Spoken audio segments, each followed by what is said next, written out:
I think I hit the wrong go button. That's true. I think I just streamed to the Unapologetic live show for the last 2 minutes.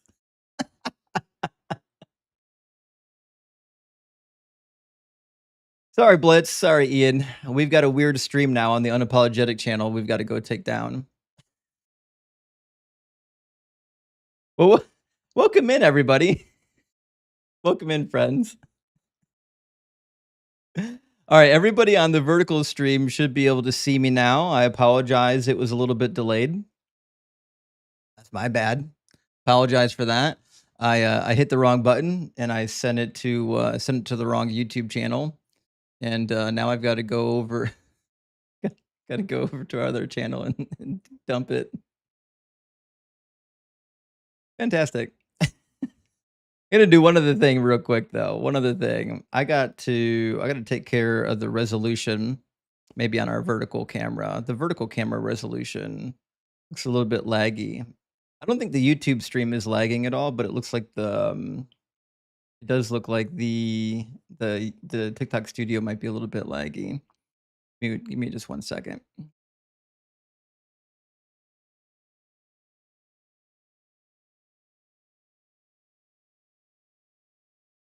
Oh, well, you can't change it while you're live. So we're gonna fucking run with it. Welcome in, friends. It's great to see you. For those on the vertical stream, I apologize if you didn't get to see the couple super chats we read before the vertical stream went live. We do have a super chat from JMR. Thank you so much, JMR, for the $50 super chat. That's huge. It says, could you make a sound argument that it could be possibly could possibly be good to suspend your moral belief 2 to 3 minutes tops to full hand smack the shit out of someone if it reduced overall harm in the world? Just spitballing here.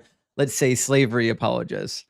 So yeah, okay. So if you're like a utilitarian, right, you would say that sometimes you do things that are not morally sound, and you do them because it benefits you in the long run, or it reduces the amount of overall harm in society.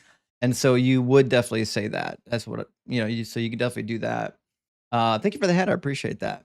Now, the other thing too, I'm gonna grab 2 super chats that were missed because the vertical stream wasn't showing, and then we'll get our first guest in here. David, thank you for the $20 super chat. If you're still watching, David, thank you so much. It says Joe from prior shows should be ashamed of himself as one who uses language in his profession. It is so frustrating. I'm embarrassed for him and his inability to understand simple words. He seems like a dummy and a liar. And David, I agree with you, friend. And our last one we saw from Nate C says, rock hard for Doug. Agreed. Happy belated birthday to your son. I think. Question, are there any passages like John 8 that are missing from early manuscripts, especially verses that believers like to use to defend their nice version of Christianity? There are a lot of passages I could point to, but as I said prior, the one that comes to mind the most is in Corinthians 14 when Paul berates the women. That passage does not appear to be original. All right, let me grab our first guest here. The first one in, as far as I can tell, looks like Kim and then Daniel. So let me grab Kim. How you doing, Kim? Good. How you doing? Doing well. Thank you for asking. Kim, are you at least 18? Yes, I'm 18, Awesome. and And are you a believer? yes, I am. Cool. I assume you're a believer in Jesus, right? Somewhat, somewhat. Yeah, I mean, I was on the other day. I believe some of the stuff's steganography. Do you agree or disagree with the claim on the screen? That's what I wanted to talk about. I was hoping to talk about the Gospel of Judas. So I believe he Well, told the truth I in the guess Gospel. what I'm asking about is the claim on the screen. Do you agree or disagree with that? What is on there? I can't see anything. Oh, sorry. I assumed you had the live stream open. It says Jesus was a liar and a fraud. Prove me wrong. Yeah, that's why I wanted to talk about Gospel of Judas. Sorry. Okay, so do you agree or disagree though? I guess I disagree. I'm so sorry. Gotcha. Okay. Where do you want to start? I can show you where he was a liar, and I can show you where he was a fraud. Are you familiar with the Gospel of Judas? Yeah, I read it when it was first published. Okay, I mean, in there he said, "Truly I say to you, no one of your generation of people will know me." He said that in the Gospel of Judas. Why do I care what the Gospel of Judas says? Because it talks about Nebru and Saklos, and Yeah, they go but back right, Epic and Gilgamesh. but why do I care what's in that gospel? Because he's telling the truth in it. How do you know? How do you know he even said those words that are recorded for him in there? The reason why I know is because Nebru and Saklos, Nebru means rebel, Saklos means fool. Right, but This what I is asked you is the words that are recorded in that gospel, how do you know that those words were I spoken by don't Jesus? like I Right. don't like I Okay. said. I believe a lot of it's steganography. So the truth is still in there, regardless of whether the actual story is true or not. Okay, so you don't know if the story is true or not. Yeah, and to be honest, I don't know whether Jesus was a god or this or that. Like I don't know any of this stuff for fact. What I do know is the steganography has been there since ancient Samaria, and it keeps being passed on. You know, like songs are just remeshes of older songs and movies. It's just a rerun. Everything's a rerun basically of the Yeah, well, past. I don't think the Bible is stenography. I don't think the Gospel of Judas Yeah, is but you can't prove it. stenography. You can't prove it. Well, You just know it's and there. neither can you. What I can tell you is that what we have from history is that stenography typically is like coherent. Like you can tell when somebody is doing stenography. You don't have to guess at it. And the problem we have with It's the biblical steganography. text, Steganography, not stenography. Steganography. steganography, there we Steganography. go. Yeah, It's hidden stenography is code. court recording. Yeah, yeah. It's not. It's hidden code. It's not supposed to be known because if people know, the system breaks Oh, well down. Everything. then it's a useless book. Cool. All right. It's not useless. It tells the truth. It doesn't. All right, we're gonna move on to an adult, I think, and see if we can get the ball rolling on the claim that's actually on the screen. Sorry about that. The TikTok stream is a little bit laggy. Maybe guys, let me know if the TikTok stream is lagging for you. I don't think the YouTube streams are lagging, but the TikTok stream looks like it's laggy a little bit. I don't know if there's much I could do about that at the moment. All right, let me grab. Oh, we had a guest on TikTok. They bounced a little bit laggy. TikTok is glitching. Yeah, it's fine for you. Okay. All right, let's grab Jacob from the queue. Jacob, are you with us? Wait a minute, Jacob, because I'm trying to hang on. I'm trying to plug in my AirPods. right. You hear me all right? Yep. What's going on, dude? Your connection's a little bit laggy. Do you have Wi-Fi? I do. I'm not. Wait. Well, how about if I do this? Is it any better? I think it's okay. All right. So, Jacob, are you at least 18 and are you a believer? Yeah, dude. Yeah, to both. I'm 24. I'm Catholic. I'm European. And I've been watching your channel for a little bit. Cool. So And I saw the last live where you had this I think Italian dude on right. That was an interesting I conversation. think your earbuds are destroying your audio quality. You're getting a lot of like echoing and doubling on the audio. All right, hang on. I'll All hang right, up hang and on. I'll I'll try hang to up and I'll reconnect. All try right. to reconnect. All right. Sure. All right. All right.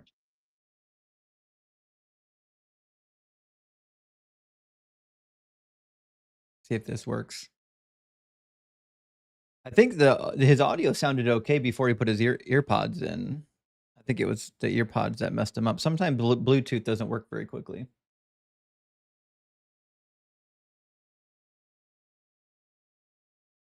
Welcome back, Jacob. Oh, maybe his connection's still connecting. I don't think he's got good Wi-Fi over there. Jacob? Hello? Hello? No? Okay.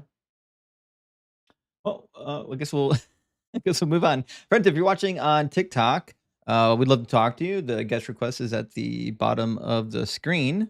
And we got a couple people in the YouTube queue. We'll grab those next, it looks like. Philo, great to see you, friend. It says, Justin, you have taken these debates to a whole new level. Love you and everything you do. Rock hard for Doug. Well, thank you, Phil. I appreciate that. Big W for Phil. And also, Josh says, in Doug we crust. Yes, absolutely. And may the courts be with you, Josh. Absolutely. And Triumph says, when's a good time to request up for questions? Well, typically during like a Q&A. This is not a Q&A. This is a debate. You're in a debate. So not really a great time for it. Beboop says, cooking with DZ, much love. Rock hard for Doug. Well, thank you so much, Beboop. I appreciate that. All right, Jacob did not come back. I guess we'll just have to move on to the next. Jacob, if you get a better connection and you can make your way back here, I'll prioritize you. I'll put you at the top of the queue. I won't make you wait in line. So come when you get the chance, come on back. We'll get you figured out.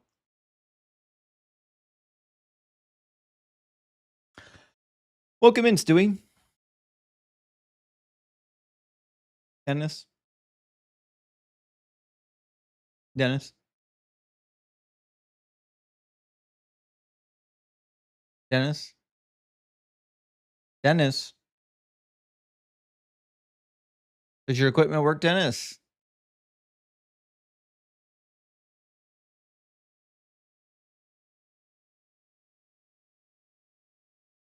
Okay. Sorry, Dennis. Gotta go. Come on back later, Dennis. All right, let's grab the next one. Welcome in, Dougism. Oh, what's going on, Jackson? How you doing? I'm doing good. How are you, Dennis? Are you at least 18?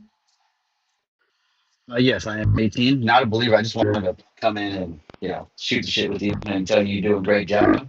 You've converted me fully to Dougism. Rock hard for Good. Doug every day. Well, that is good. Nice to hear. I appreciate that. But we are Yeah. looking for debates, Dougism Rocks. Oh yeah. But I Of course. appreciate the kind words, man. All right. Well, I'm gonna be listening. Can't wait to see what you're gonna cook up. And I'll be listening diligently. Have a good day. Cheers, bud. Cheers, buddy. All right, I guess we'll grab Obi-Wan from our TikTok queue. Obi-Wan, how you doing? I'm pretty good. How are you? Doing good, thanks for asking. Obi-Wan, are you at least 18 and are you a believer? Yeah. Cool. I assume you're a Christian, right? Mm-hmm. Awesome. And do you agree or disagree with the statement on the screen? I would definitely disagree. Do you want me to start with the liar part or the fraud part? I guess the liar part. Sure. All right. Let's start with an easy one. We're going to go to John chapter 7. And I'm going to show you something that's interesting. It's an interesting passage. I think a lot of people are sleeping on the passage, but I don't think they should.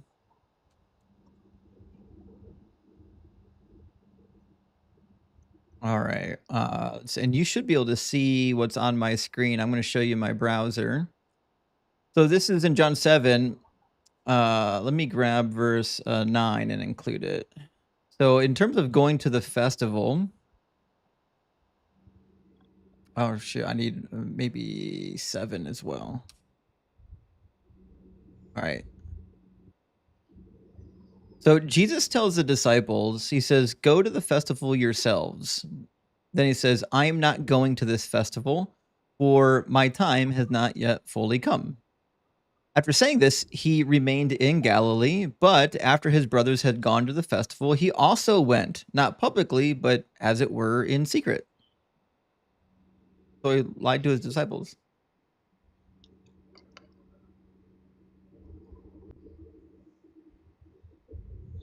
Can you go up to the verse? I guess 8 it is, or verse 9. Yeah, I think 7 is probably where you want to start. Yeah, the world kind of hates you, but it hates you because that's man's works evil. Okay. Right, and then he ends up going anyways.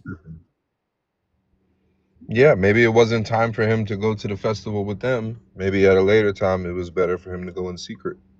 Sure, but did he lie or did he change his mind? Because it sounds like he lied. I wouldn't call it a lie. I would just say it wasn't his time to go with them, but at a later time, it was better for him to go in secret. Yeah, but the reason 'Cause why he said he that chose my not to time go is hasn't it come. says my time has not fully come, meaning it's it's not time for me to get hung up, Sure. right? Yeah, I don't see how this makes him a liar. Well, did he say something that was true or not true? Well, he was saying that it wasn't time for him to go, and then I guess at some point later, it was time for him to go. No, he didn't say now is not my time to go. He says I am not going to this festival. For my time has not fully come. That's right. So he says I'm Sure, not going, and then he gives you the reason why he's not going. He didn't because say his I'm not time going hadn't right fully now. come. But then afterward, it was time for him to go. No, we'll try this again. His statement was, I am not going to this festival. His reason is because my time has not fully come. Okay. So the statement, I'm not going to the festival, means he's not going to the festival. But the reason why is because his time hadn't fully come. Yes, the reason is irrelevant, though. The statement is standalone. I am not going to this festival. Because my time has not fully come. But he did But go to the after his festival. brothers had gone to the festival, it was time for him to go to the festival. So I don't see the problem. I think you do. Let's try to be honest with it. So what he says is, I am not going to this festival. Does he say I'm going later, or does he say I'm not going? He says, I'm not going, for my time has not fully come. Okay, and Has when not you say fully that come. you're not going, does it mean that you're not going or that you're going? Well, there's a reason why he's No, not going. try it again. Because his time has not Try fully again. come. When you say I'm not going to the festival, does it mean you're going or not going? It means he's not going because his time had not yet fully come. Right. Okay. So when he says I'm not going to the festival, that means he lied because later he did go to the festival. How do you know it wasn't time then for him to go? It doesn't matter. He says I am not going. That's And a the statement reason why about was no, the because of reason's his irrelevant. time. We're talking about the statement. The statement is I am not going, but he Well, does you have to go. finish the sentence. No, I don't actually. Yeah. If I said I'm not going to So you just Walmart, read half. if I half of said the sentence and if make I TikTok said I'm videos with not half of going the to sentence? Walmart today because I don't want to go to Walmart, and then later I go to Walmart, that's a lie. It's either a lie No, or I change my it would be mind. like saying I'm not going to Walmart today because it's raining. And then sometime later the rain stops and you do end up going to Walmart because the reason why is no longer applicable. Okay, so his time did fully come then. He was ready to get crucified like an hour It later. was time for him to go to that festival. Okay, no, he didn't say anything about time to go to the festival. He says, my time has not fully come, which is a phrase he uses in the Gospels to declare his crucifixion. His time fully Okay. coming has nothing to do with whether or not he's going to this festival. I mean, it has to do with him not going because his time hasn't come. Right. But then after his brothers had gone to the festival, he went to the festival. I don't see how this is a problem. Because he either lied or changed his mind. I mean, maybe okay, I'll grant you that. Maybe he changed his mind and decided to go. Yes, he certainly could have changed his mind. I have no problem with that. Okay. So does Jesus not know? Is he not like capable of knowing what he's up to? Because the Bible says that he's God and God can't change his mind. Can you show me the verse where it says God can't change his mind? Yeah, the best example is in 1 Samuel 15:29, but there's another one in Numbers 23:19. In 1 Samuel Okay. says, moreover, the glory of Israel will not deceive or change his mind, for he's not immortal that he should change his mind. And same thing in Numbers 23:19. God is not a human being that he should lie, or immortal that he should change his mind. So if Jesus is 100% God, that means he shouldn't be lying or changing his mind. That's interesting. I'll have to look at these verses. That's a good one. All right, we could do another one if you want to. I think there's quite a few examples to pick from. I got like 2 minutes, but go ahead. Okay, let me see if I do one that's short then, rather than doing one that's long. All right, we're gonna do John 6:46. I'll put it back on the screen. John 6:46 says, "Not that anyone has seen the Father except for the one who is from God. He has seen the Father." So what he's suggesting here is that no one's seen the Father. Is that correct? Not that anyone. Can you pull up the whole like chapter? Because just reading verses out of context doesn't work for me. Well, it's like 50 verses. You want to read all 50 of them, or Well, just like the verses around it, maybe like before and after or so. it says, "It is written in the prophets, No. and they shall all be taught by God. Everyone who has heard and learned from the Father comes to me. Not that anyone has seen the Father, except for the one who is from God. He has seen the Father. Truly, I tell you, whoever believes has eternal life. I am the bread of life." Okay. Right. So he's All saying right. you haven't seen the Father. Nobody's seen the Father yet. Yeah. Now, of course, the problem we have with this is he basically says the opposite in John 14. I'm thinking Oh, where of. he says, "If you've seen me, you've seen the Father." Yeah. He says, "Why do you ask me? Why do you ask me? If you've seen me, you've seen the Father." It says, Yeah, I think that's. I would say that those are two different contexts. So, like, meaning no one has seen the Father. Like, literally, no one has seen the person of God the Father. But Jesus says that the Father is in him. So, if you see him, you're seeing the Father. He's the exact. Hebrews says he's the exact imprint of his nature, or something along those lines. I might be yeah, you're pretty misquoting the close, verse, but actually. It says that he is the visible image of the invisible God. yeah, So yeah. then, So I would say those are. I mean, if you're just going by the wording, then I would say you can try to make that a contradiction, but I think the context shows that it's not. right, okay. So if I've seen Jesus, let's say I'm Peter. If I've seen Jesus, does that mean I've seen the Father? In the sense that Jesus is the exact imprint of the Father, but he's not the person of the Father. No one has seen the person of the Father. They can see the Son, who is the exact imprint of the Father, but not the person of the Father himself. Because what he's doing is chastising his own disciples here. Philip said to him, "Lord, show us the Father." So the disciples are like, "Listen, we know that you're distinct from the Father. We want to see the Father."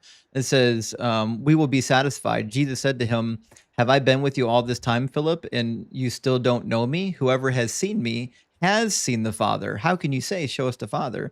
So he's saying there's no distinction between him and the Father. No, there is a distinction between him and the Oh, Father, for what's the sure. distinction? He's the person of the Son. He's begotten of the Father.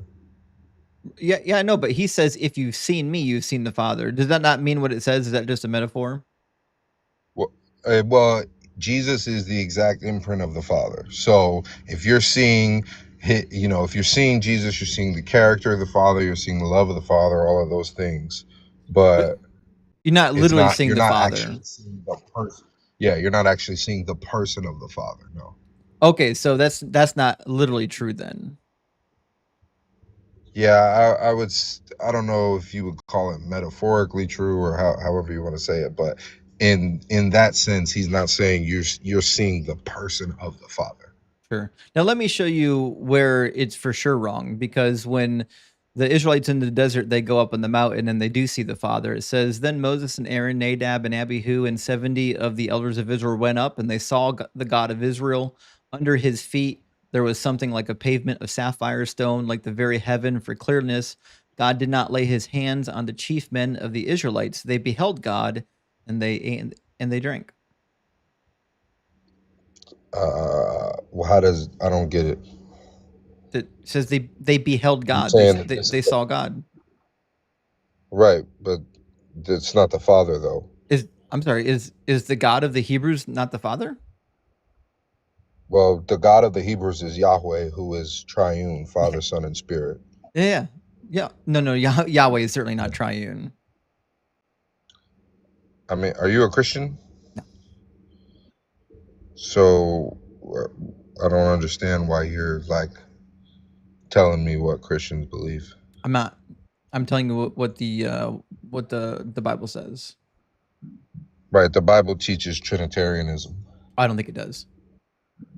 It tries Oh. to. Like there's a couple moments where you can make that case, but I don't think it does. I think what you've got is three gods, not two gods. But we're talking right now about Well, I don't about necessarily Exodus, think though. you're being And charitable with Christian beliefs. Like we I'm- have our holy book, and we believe that our holy book teaches Trinitarianism, and you're just coming along as I would some disagree. atheist saying no. Isn't that kind of silly? It's not silly. I was a Christian for 20 years, and I have a formal education in studying this book. You were a Christian for 20 years, and you don't believe the Bible teaches Trinitarianism? Yeah. Dag, that's tough. Yeah. There's a lot of Christians that don't believe in Trinitarianism. No Christian doesn't believe in Trinitarianism. That's You false. can't be a Christian and believe anything but Trinitarianism. That's certainly false. That's not even close to in the Bible. That's No, something that it's true. Trinitarians want you to believe. That's why No, it's Theodosius 100%. II had to issue edicts forcing Trinitarian beliefs on people because the early church was so diverse in opinions. They had to force this down everyone's throat. Yeah, but if they were allegedly a part of the early church and they weren't Trinitarians, then they weren't Christians. Based on whose metric? The Bible. Oh, show me in the Bible where it says you have to be a Trinitarian. Matthew 28:19. But I do have to roll though. But I appreciate you, bro. All right, have a good one. That's All right, have a not the good one. Trinitarian doctrine, by the way. Anyways, that was a good time. All right, friends, we're on to the next one. That was a good time. He was nice at least. Small Johnson, my friend, thank you for the super chat. Says, good to see you. I hope you had a blast with your son for his birthday. Unfortunately, he is with mom for his birthday week this week, but he'll be back with me this weekend. I'll be grabbing him. But anyways, I'm sure he had a blast. He always has a great birthday. Thank you for the birthday wishes, though. And New says, is Chronicles 21 and 2 Samuel 24 a scribal error? No, I don't think it's a scribal error. I think it's a correction. So if you read Chronicles, the chronicler does something that most Christians don't expect. The chronicler is constantly adjusting and correcting the book of Samuel because they want to paint David as being a little more kingly, a little more saintly than what he actually was in those books. And thank you for sending out 5 DZ Debate memberships, Larry Beck. Big W. I super appreciate that, buddy. Great to see you tonight. And Katie says, sorry if you've been asked this before, but are there any good books on the origin of Yahweh? There are some good books. I would recommend basically all the books by Mark S. Smith. You may also want to look at the works of William Devers and John S. Day, and maybe even Frank Moore Cross. I think those are all really good resources. And you may also want to check out the teachings and the books by James Tabor. James Tabor has a lot to say on this particular subject. Bill says, good start, Justin. We love Iones. I appreciate that. It's always painful getting it right off the ground. And Chad says, why can't theists answer yes or no questions? Because the power of Christ does not compel them to do so. He's powerless, or it's powerless. And LA Silver Surfer, thank you for the super thanks. I appreciate that, friend. And also Johnny Cakes, welcome in today, says the infuriating thing is a lot of these American Christians are circumcised because of the insane Puritan and rabbinic revenge on sexual pleasure. Yeah, I think you're kind of right on that one, actually. But remember, in Galatians, Paul tells you, if you take the marks of circumcision, Christ is of no use to you. Okay? Don't, like, if you're a Christian, stop circumcising your children. It's bad for them. Don't do it. I'm going to grab 4 super chats. We are going to get our next guest in here. Crucifix Me says, cast out by his own, promised salvation, left a trail of ruin, died for mankind from himself, no tomb, no body, Messiah. Nope, just ate up. I did not expect that coming, actually. I did. That was good. And Boogie says, I get rock hard for Doug anytime you say, okay, let's try this again. LMFAO, let's get cooking, baby. Also, rip my foreskin and others mutilated at birth for God. Yeah, actually. I think the trend is fading, though. I think we're getting towards the end. Susie, thank you for the $10 super chat. Says, G-Man was talking trash about you today. He's a pro-slavery Christian, and I'm betting too cowardly to talk to you. Poured my drink and watching Chef Justin. Well, thank you so much, Susie. I appreciate that. And he did message James at Modern Day Debates trying to set up a slavery debate with me. I told him like it's going to have to wait until the fall when my son's in school and I've got more time. But we might actually do a debate. We'll see. Marcus says, why did everyone love Huge Grace? She had a way of lifting spirits. Listen, Huge Grace is just here to stay. I'm okay with it now. I've made peace with it. I'm okay with the joke. Stan, thank you for the $20 super chat. That's super generous. This says, here we go. The embarrassing dance of avoiding reality Christians do is so unhinged. The cognitive dissonance is absurd. I know, and we see it every time we're live. Every single time we read a passage, it's a clear lie or a clear contradiction, and they tap dance, and they say words don't mean words, and you name it. You know, that's what's going to happen. All right, let's get our next guest in here. Daniel, I think, was next in, so let's get Daniel in the guest box. Welcome in, Daniel. Thank you very much. Daniel- I'm very excited. Sure. Daniel, are you at least 18 and are you a believer? Yes, I'm at least 18. I'm 19. Okay, and do you agree or disagree with the claim on the screen?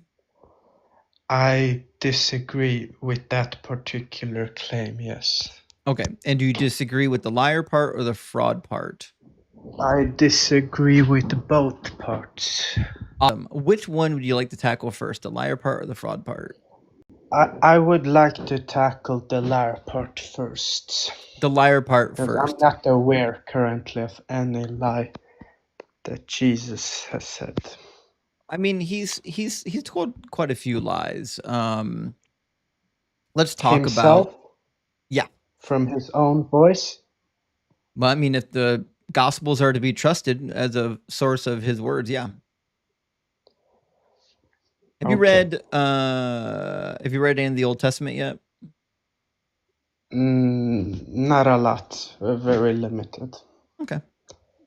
So I'm going to show you John 3 real quick. In John 3, it says, no one has ascended into heaven except the one who descended from heaven, the Son of Man.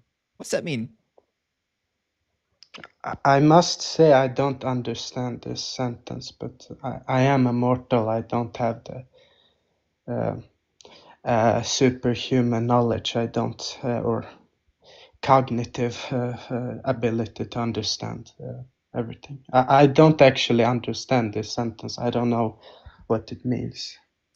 Okay, I can go slow. So Jesus is saying that no one, like no human, has ascended into heaven except for himself.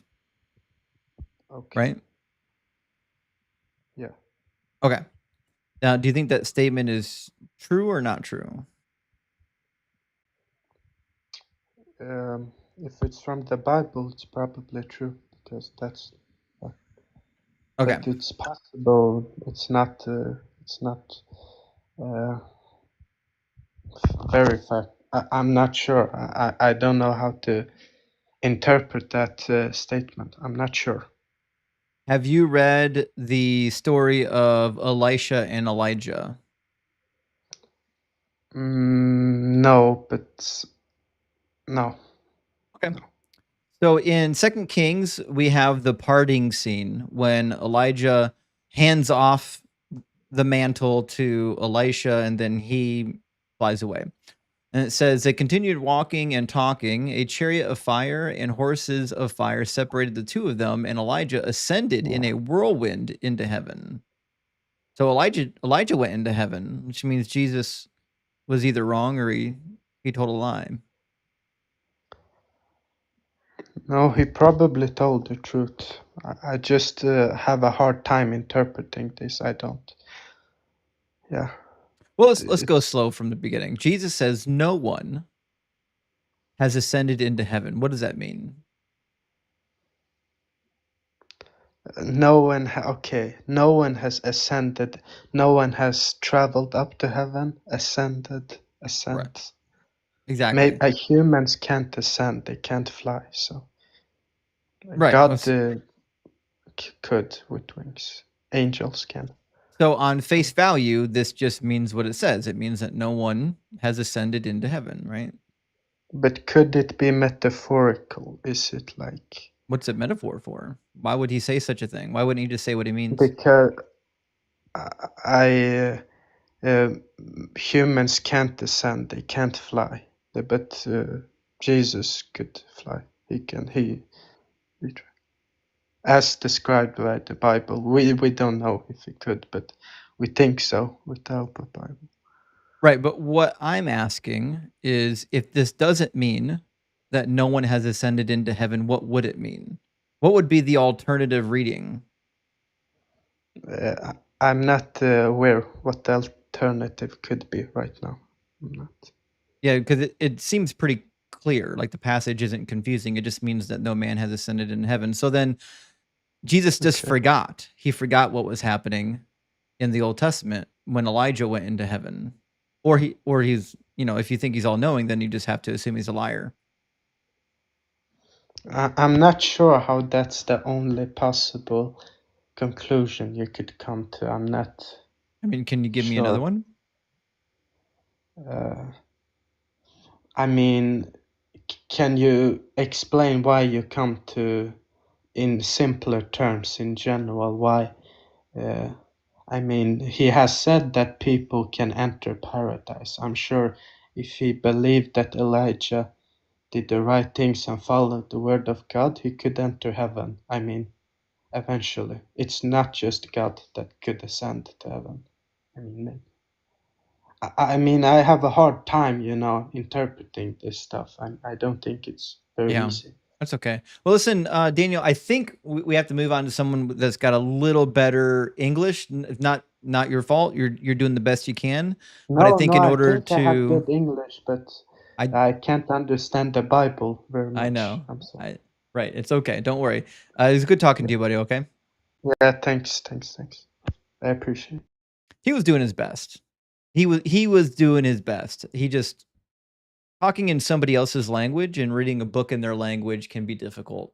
It really can be. Angry Amalekite Infant says, recent caller Joe brought up John 5:19. Can this verse be used versus Christians who try to run from the Old Testament? So this is similar to Matthew. No, this is not similar to Matthew 5, but I'll read the passage real quick. Give me 1 second. What it says is Jesus said to them, very truly, I tell you, the Son can do nothing on his own, but only what he sees the Father doing. For whatever the Father does, the Son does likewise.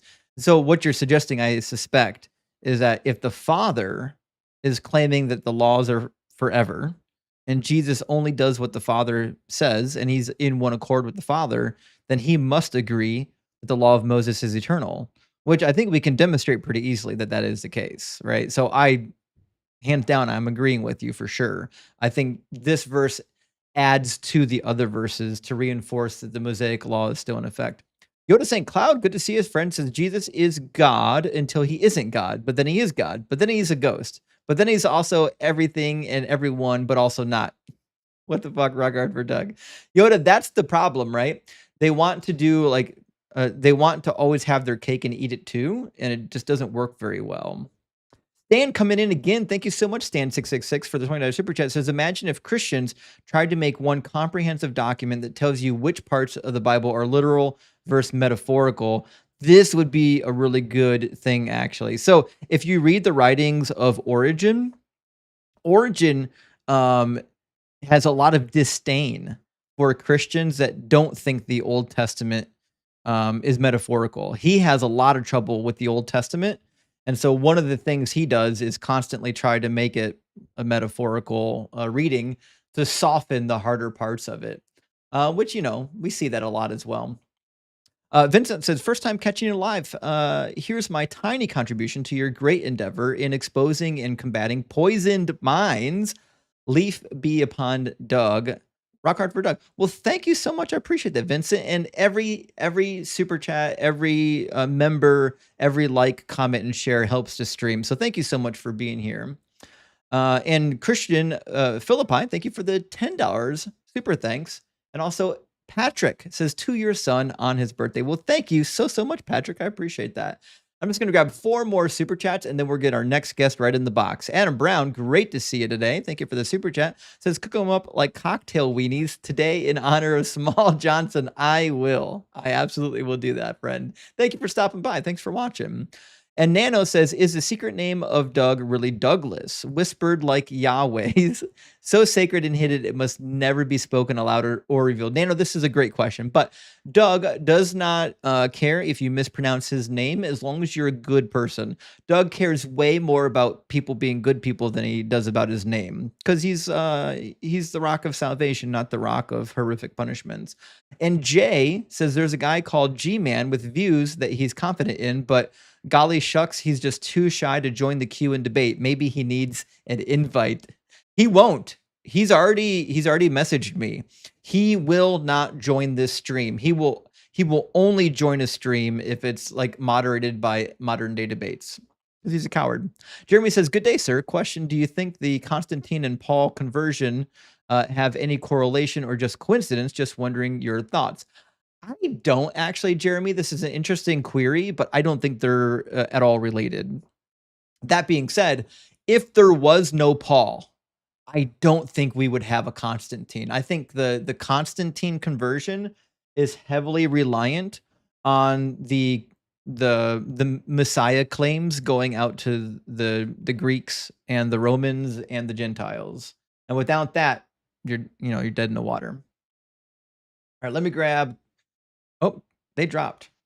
Maybe we got them. Kanpan, how you doing? Hey, I'm doing good. How are you? Doing good. Thank you for asking. Kanpan, are you at least 18 and are you a believer?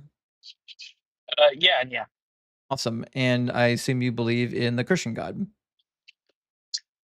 Yeah, I was to be honest, I was listening to your live a second ago, but I was pulling through like a dead zone. Were you arguing for like the Trinity being a biblical belief, or were you saying it was a post-biblical innovation? What I'm saying is you have to do a lot of triangulation to get there, and it depends on which Bible verses you emphasize and which ones you don't, and whether or not you're willing to suspend logic. If you're not willing to suspend logic, no, I don't think you can get to a Trinity.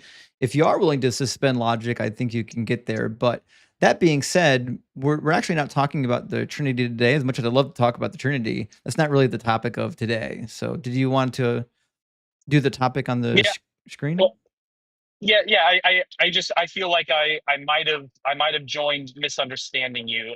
Like if your claim is like Jesus was a liar or a fraud, is that the historical Jesus or the Jesus that you have preserved in some layers of the gospel?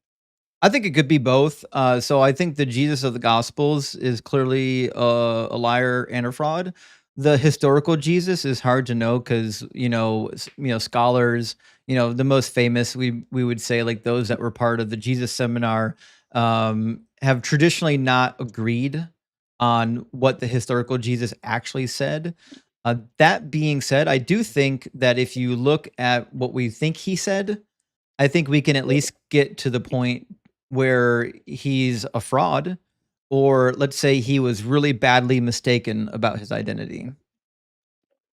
Yeah, I think I think we might agree more than we disagree. I think the only thing I could find to disagree with you on is that I think there might be an approachable consensus on the historical Jesus as just being a apocalyptic Jewish preacher. In that sense, I don't think I would label that as being fraudulent or lying, so to speak. But certain things that you have with the Gospel of John reflecting a little bit of a higher Christology, I think then you any of his claims of divinity, I wouldn't really attribute to the historical Jesus. So if we agree, unless you disagree, I don't want to hear. So I think the if he was an apocalyptic teacher, like an end times preacher, and he was teaching that he was the Messiah, then I personally believe that he was either one of two things. He was very mistaken, or you know, or he's a liar. Because if it turns out that that he was the Messiah, well, he didn't fulfill his promises. He said he was coming back within the lifetime of his disciples, and then he didn't come back within the lifetime of his disciples. It was clear that Paul and the other disciples were under the impression that he would be coming back within their lifetimes. We have lots of statements issued in Paul's letters that would lead one to believe he's coming back any day now. So just hold on a little bit longer. You know, the present form of the world is about to end. And if that comes from history, if Paul's words are coming from history, then either Paul is mistaken or what Jesus told him was not true. Yeah, I think I would say, you know, that any kernel of history within within Jesus's disciples probably didn't expect him to die. I think anything to do with his death and the later reinterpretations of his death is probably due for rhetorical reasons rather than any actual historical reasons. So with Paul expecting to come back in his lifetime, that's certainly true. And yeah, he was wrong about that. So like I said, I think we might agree because in terms of the historical Jesus, I would make a claim that the historical Jesus is just uh, a follower of John the Baptist, and then he kind of took over his role after John the Baptist died, and continued in apocalyptic Jewish preaching. And then once he died, I think that kind of came as a shock to his disciples or his believers, because they expected him to kind of take institute a human kingship, reestablish the nation of Israel, and that did not happen. And I think any biblical claims or texts that reinterpret that would probably just be later renegotiations of what Jesus's purpose was. Right. I don't think any of Jesus's I am. I would say, I would argue that most of John's claims about what Jesus said is probably not the historical Jesus and claims Right. that he would make. Well, I mean, Kanpan, it sounds like we actually agree on quite a bit, so I'll probably have to move on to the next guest. But I appreciate you coming up, man. No worries. Yeah, no worries. It's okay. Cheers.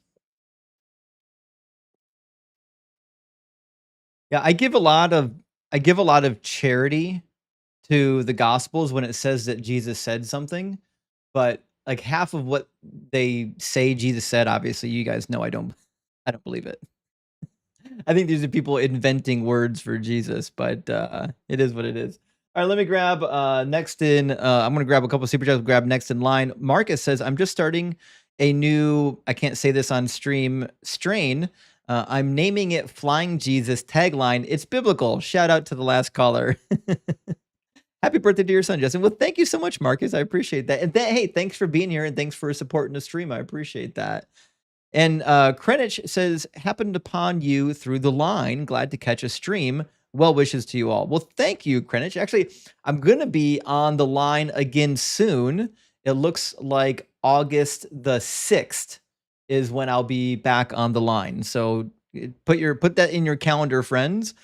Mindy says, hi, everyone. I hope you have been well. I thought I smelled barbecue. Having celebration of life for Ozzy tomorrow. He, like Doug, rocks hard. Oh, he absolutely does. And it's one of Doug's favorite musicians, by the way. Absolutely. Big W for that. And Sir Game, thank you so much for the $5 super chat. Says, this is my favorite live topic of yours to watch. Love when we go deep into the prophecy. I know we're about to hit on those. We're about to get it into the prophecy tonight. I can't wait. I wish my streams weren't so laggy tonight. I think it's because I'm streaming my vertical stream too high of a resolution. but I'll take it down for the next one. Cognitive Dissonance sent out 5 DZ memberships. Big W. I appreciate that, Cognitive Dissonance. It's very generous. And last one from Stateful Heretic. Thank you for the $10 super chat. Says, heard a bit of National Prayer Altar in DC saying immigrants are God's punishment. Is there any biblical source for that nonsense? Some of these theists in position of influence are scary. Rock hard for dog. No, there is literally nothing in the Bible stating that immigrants coming into your land are a punishment, unless it's referring specifically to like the Babylonians or the Assyrians, that God did say he is stirring up. He's stirring up their armies to come and attack. But those are to the Israelites specifically. Those are not like blanket commands for Christian history. Dr. Joe, thank you for the love paint. Great to see you in the house, Dr. Joe. I appreciate that. All right, let's get our next guest in here. I think it's going to be, oh, our friend G-Man's in the house. Welcome in, G-Man. Finally, Justin, how are you? I'm doing good, G-Man. You don't want to put your face on the screen, or? No, because you owe me an apology. You just told your audience that I was not going to be on this channel and I wasn't in the background. I mean, I'm here. I know you can see who's in the background, right? Oh, see, last time you talked to me, you said you wouldn't be coming on the stream. So now you're a liar? No, I did say I wasn't going to come on here. I changed my mind. People tend to do that. Yeah, it happens. I'm not being disrespectful, but I do tend to change my mind. Sure. If you know my history on here, I said I wasn't going to go to a lot of places that I went to. I actually don't know your history. I don't follow your channel at all. So okay, do you agree or disagree with the claim on the screen? Jesus is not a fraud, and atheists cannot make the claim that Jesus is a fraud. Oh, I certainly can. So we can start with the fraud claim. I think my fraud claim is rooted in the idea that he was the Messiah, and he certainly wasn't the Messiah. So according to the Bible, the Messiah was supposed to be an actual king that sat on the throne over Israel, over the Israelites, and I apologize about this. That was my phone. I apologize. We muted. And dealt with all of Israel's enemies. Do you think he did that? I believe that because atheists believe that God doesn't exist, you can't say that he was a fraud.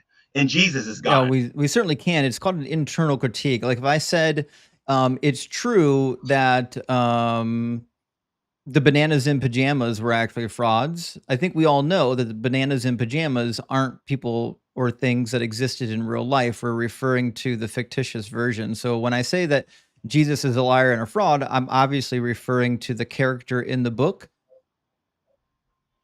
Well, here's the thing. The character in the book is God, and atheists plainly say he doesn't exist. I disagree with that. We have a fundamental disagreement here that since you believe that God doesn't exist, then that means you can't say that Jesus is a fraud or liar. You can't even say that he walked the earth, really, to be perfectly honest. Was Harry Potter a good character or a bad character? Well, then if we're talking about Harry Potter, G-Man, was Harry Potter a good character or a bad character? I don't know. I've never seen Harry Potter, and I never will see Harry Potter. Have you ever seen a Disney movie? I've seen a Disney movie, yes. Which one? Let's say Snow White. Okay. Was Snow White a good character or a bad character? It depends. If you're in the occult, you probably think she was a good character. If you're a Christian, you probably think she was a decent character. But I think that she was decent. So you can make value judgments about fictional entities. I'm glad you can finally figure that one out. So my claim is, according to the Bible, the Jesus that is in the Bible is in fact a fraud. And he's a fraud because he claimed to be the Messiah and he wasn't the Messiah. Ask that again. I'm sorry, because my phone was ringing. I'm sorry. So Jesus claimed to be the Messiah and he wasn't the Messiah. Jeremiah 33 talks about the Messiah. He says, the days are surely coming, says the Lord, when I will fulfill the promise that I made to the house of Israel and to the house of Judah.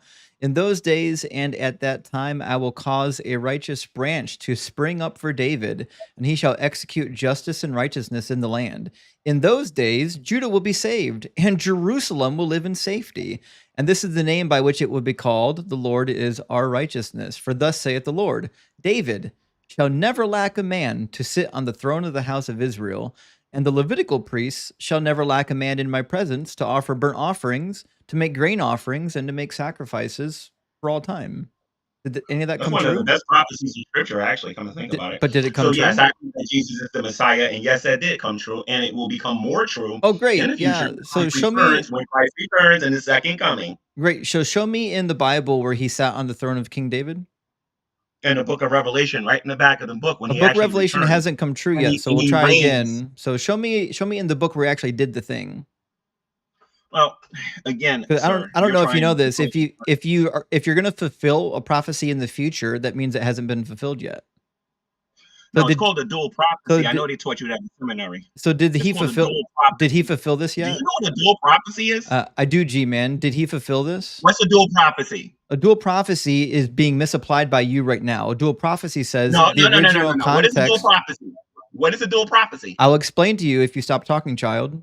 So a dual prophecy is when you give a prophecy and it has an immediate fulfillment in the immediate context.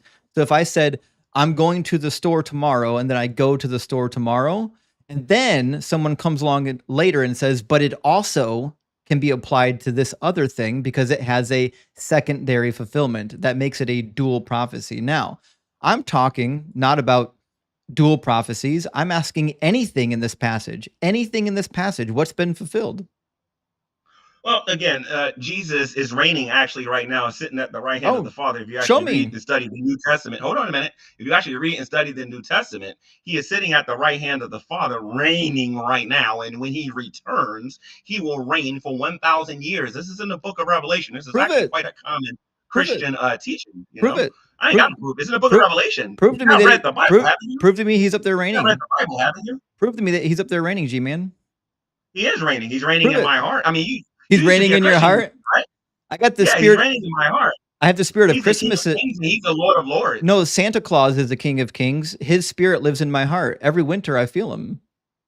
So you know what a dual prophecy is, but you deny the Christian. Well, hold on a minute. So you deny the Christian faith that Jesus lives in our heart, but yet you used to be a Christian. Yeah, I certainly do deny that because it's a nonsensical claim. So in the book of Romans, it says that the Holy Spirit never lived inside of you. You were never none of his. So nothing in this prophecy actually came true because it says in those days Judah will be saved and Jerusalem will live in safety. That happens in the back of the book. No, it didn't happen yet. Dual prophecy. So nothing in this happened. In this life. Hold on a minute. There were prophecies that he fulfilled in his life. You're missing. There were prophecies that he will fulfill in the future. G-Man, and that does not necessarily not make him the G-Man, Messiah. you're misapplying terms. You're looking for a partial fulfillment prophecy. A partial fulfillment prophecy is when he does part now and then another part later. Give me 1 second. I have to stop my phone. Give me 1 second. Buddy, that better be Jesus calling you. Volume all the way down. Hold on a minute. Let me stop. You can't be up here doing the Lord's work with your phone not on do not disturb. No, you're totally right about that. I wish this phone would stop calling. I know it's the devil. So and put it on do not disturb. Anyway, it's called the dual prophecy. He fulfilled the prophecies that he needed to fulfill when he was on earth. I know they taught you that in a well, actually, no, they didn't, because you only read the Old Testament. Well, right? So we'll try this again, G-Man, because again, you're misapplying terms. When you do part of a prophecy now, and then the other part of the prophecy later, that's called a partial fulfillment, right? A dual fulfillment means it all came true, but then there's another fulfillment that is also connected to it. This is not that. The actual prediction made in this prophecy did not come true. Now you're saying it partially came true because you think Jesus is somehow a king, but you can't prove that. You can't demonstrate that to be the case. And it doesn't say that he's going to reign in heaven. It says that he's going to be on the throne of King David. Are we all about my claim or yours? We're talking about Jeremiah 33. Focus up, G-Man. Okay, are we going by your claim or my claim? G-Man, we need you to lock in and pay attention to what Jeremiah 33 is saying. Attention. It's hard for me to make a claim because you keep making them for me. Buddy, I never said any of them. Lock in. I'm asking what in this verse came true. Okay, so I'll say this real slow like for you, okay? Jesus is the Messiah. We'll try this again. When he walked the earth. So G-Man. So you're going to interrupt me and G-Man, put words in my mouth. G-Man. I predicted that was going to G-Man, happen. open your Bible to Jeremiah 33. I don't want an explanation. I want you to tell me. I want you to tell me. I want you to tell me which verses, which words in this prophecy came true. I don't have to do that. I would like to. Okay, so none of them came true. Just checking. Cool. All right, let's also go to Ezekiel 37, because Ezekiel 37 is another case where we have like pretty clear, explicit references to the Messiah. How the heck can you be a fraud if he's not real? And just so you know, Just so you know, G-Man, the more you talk while I'm talking, all you're doing is wasting your breath. No one can hear you. My microphone's louder than yours. All you're doing is sounding silly in the background of me talking. So if you want people to actually hear what you say, I highly recommend that you don't I'm actually yap live streaming over this top on of me. channel. Everybody heard what I had to So say, so it ain't no biggie. I got no one cameras. watches your channel. All 5 of them don't care. That's not So true. in How come you Ezekiel never heard of me before? 37, it Nobody watches says, my channel. I my don't think servant anybody ever heard David of shall me. be king over them, and they shall all have one shepherd. They shall follow my ordinances and be careful to observe my statutes. They shall live in the land that I gave to my servant Jacob, in which your ancestors lived, they and their children, and their children's children shall live there forever. And my servant David shall be their prince forever. Now, according to this passage, what was supposed to happen with the Jesus never Messiah? existed to the atheists. According to you, Jesus never existed, and God doesn't exist. No, So if God doesn't exist, G-Man, none I of don't these know why you things can't happen. focus. I've These are not never, atheistic literally arguments. never made the claim that Jesus never existed. Try to focus on the You said passage that at God hand. didn't exist, didn't you? You said Try God to didn't exist. focus on the passage at hand. You said that This God is didn't exist. this is an internal critique. I'm going into You your said that book God did not and I'm exist, right? critiquing the claims of the book. So the claims of the book is that the Messiah is going to be king over the Israelites and is going to bring them back into the land and allow them to live safely in the land. Did Jesus do that? That's going to happen in the future. Again, Okay, so he didn't do that. There he goes again. 20 seconds. Actually, that was 12 seconds this time. So That did he do it? So anyway, it's a yes or no. Did he do this? Yes, he did. Oh, show me where he did it. Because it happened in the book of Revelation, but you Revelation hasn't happened yet in your worldview. So I'm asking you, did it come true yet? I'm not asking you if you think it will come true. I'm asking you, did it actually come true? So if it didn't come true yet because you think it's going to happen in the future, that just means it didn't come true. No, it did happen in the future, but if I can talk No, it didn't happen in the future because the future hasn't happened yet. No, I can explain how it happened. No, try again. The future has not happened. I'm going to guarantee 20 seconds without being interrupted. All right, G-Man, has the future happened yet? Oh God, this is funny. Anyway, so G-Man, if you would answer a question, I wouldn't have to talk over you. Ladies and gents, you won't let me answer the question. Has the future happened yet? It's yes or no. As an atheist, you don't believe it's yes or no, G-Man. It's yes or no, G-Man. Yes or no, G-Man. I am trying to answer. It's a yes or no. Has the future happened? It's a yes or no. Has the future happened? It's a yes or no. Has the future happened? It's a yes or no. I'm waiting for a yes or no. So again, I said yes. Let me say it again. Oh, okay, yes. The future has happened. Yes. Let me say it again. Yes. Let me say it again. Just, yes. I just want to make sure everyone. Let me say it again. Yes. You keep telling people I'm not answering your question. So I just want to make sure everyone heard the answer because he's still yapping because he doesn't have any self-control. He said that the future has already happened. Now, that's great. So can you explain to me? Why I said that? Can you explain to me how the future has already happened? Okay, so if you go to the book of Revelation, right, the Bible predicts what's going to happen when Jesus Christ returns. When he know this. He's going to reign. Here we go.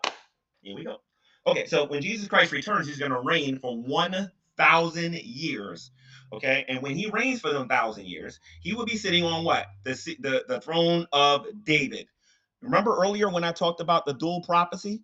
There was a prophecy that he was supposed to fulfill in his lifetime, and then there's a prophecy that he's going to fulfill in the future. That's not what a dual prophecy is. Let me finish. You wrongly assume, because you never studied the New Testament, thinking that Jesus had to fulfill all of those prophecies. He didn't fulfill any prophecies. Zero. Zero prophecies. Zero. Yes, he did. Zero. Yes, he did. Yes, Zero. Yes, he did. Zero. Yes, he did. Zero. Yes, he did. Zero. Tell me something. You also said that the Bible doesn't predict any prophecies. I bet you can't show me a single prophecy he fulfilled. How come you never? Well, okay, Deuteronomy 28 verse 68. He definitely didn't fulfill Deuteronomy 28. Go read Deuteronomy chapter 28 verse 68. Go read it. That's the blessing. That's the blessing. 70 AD. Go read it. That's the blessing and curses that came upon them with the Babylonians, dummy. That's not what it says. Go to Deuteronomy 28 verse 68. No. So okay, just so you're aware, the blessings and cursings from Deuteronomy 28 and Leviticus 26 are about the Babylonians. No, it isn't. Go read it. It is. Wait a minute. You saying Deuteronomy chapter 28 verse 68 is about the curses and the blessings? Okay, so read it then. Read Yeah, verse 68. it's about the exile. Read it. It's about the exile Jesus in made Babylon. the prediction. Read it. Jesus made the He can't help prediction. himself. Read it. Well, Jesus didn't give this prediction, just so you're aware. This was written by Read, Yahweh. Well, read, theoretically written by read, Moses. read the Says Bible verse. the Read it. Lord will bring you back in ships to Egypt by a route that I promised that you would never see again. And there you shall offer yourselves for sale to your enemies as male and female slaves, but there will be no buyer, which is clearly a reference to the Babylonian exile, which is why Jeremiah says the exact same thing. If you bothered to read Babylonian Jeremiah, Jeremiah Babylonian exile says happened that over you will water? go The into Babylonian exile Egypt. happened over water. Do you know what Iran is? Are you I serious? don't, this guy's crazy. All right, so I'll explain it to you, G-Man, since you haven't actually read the Bible. So in the book of Jeremiah, he tells you that a bunch of you are going to be held captive. You're going to escape captivity by going into Egypt. Have you not read Egypt, Jeremiah? not Babylon. Have you Egypt, not have you Babylon. have you not read Jeremiah? So you haven't read It was Jeremiah. fulfilled in 70 Just checking. AD. It was not. It was fulfilled in 70 AD. They You're so certainly quick right now, it's not even funny. certainly was not fulfilled in 70 AD. Yes, it was. No, You it don't certainly even know was what not. happened in 70 AD. I'm pretty sure of it. So They what was happened in brought as 70 AD is that Titus Vespasian came into Jerusalem and waged war against Jerusalem and put them to the sword. G-Man, I don't know if you can take 5 seconds to listen to my answer. So in I am 70 listening to your answer. You don't know what you're talking about. Y'all heard So in 70 AD, Titus Vespasian marched into Jerusalem, besieged the city, and then conquered the city. And guess what? He didn't exile the Hebrews. He didn't exile the Jews. That didn't happen until the reign of Hadrian. That's when that happened, around 136. Way later, 70 years later, we've got the diaspora of the Jews. Not even close to 70. JBL like a man. That happened in 70 AD. The projection's crazy. Prediction. The projection's crazy. Go read Matthew chapter 24. You don't know what you're talking about.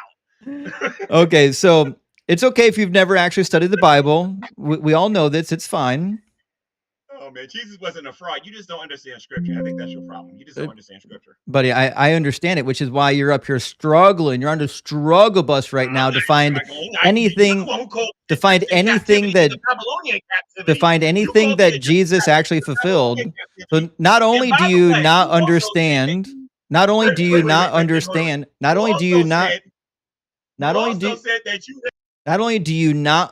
what's happening in Deuteronomy 28, it wasn't fulfilled by Jesus. This is the other problem. And if you bother to read Deuteronomy 28, the punishments in this chapter is when they don't follow the commandments of God. This has nothing to do with the Messiah. Listen for 1 second to the beginning. Listen for 1 second to the beginning of Deuteronomy 28.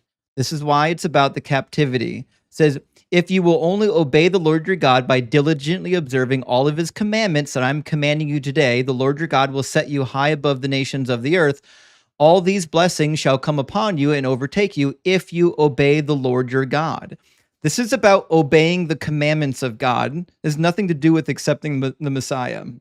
So this isn't helpful. You have no idea what you're reading right now. And if you bother to read the Old Testament, God tells you when he sends them into Babylonian captivity, it's because they disobeyed the commands of God.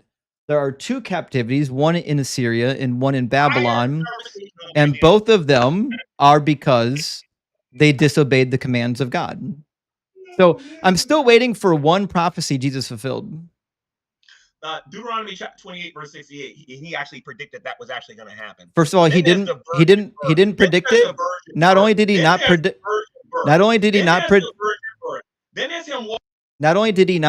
it, he didn't make any of it come true. That's nonsense. Now, you mentioned the virgin birth. I'd love to go over Isaiah 7 with you because I can guarantee you've never read Isaiah 7. So let's go over. So let's go. G-Man, do you ever stop talking or no? Just so you're aware, I know you've got 5. You really don't know what you're talking about. So I know you've got 5 people watching on your channel, but on my channel, you've got over 2,000 people watching you make a fool of yourself. So if you want to be taken seriously, we could actually read a passage together when you're done crashing out, do you want to read a passage? Wait till you take a look at this later. You'll see. G-Man, do you want to read a I had passage? a feeling you was going to do this. G-Man, do you want to read a passage? G-Man, do you want to read a passage?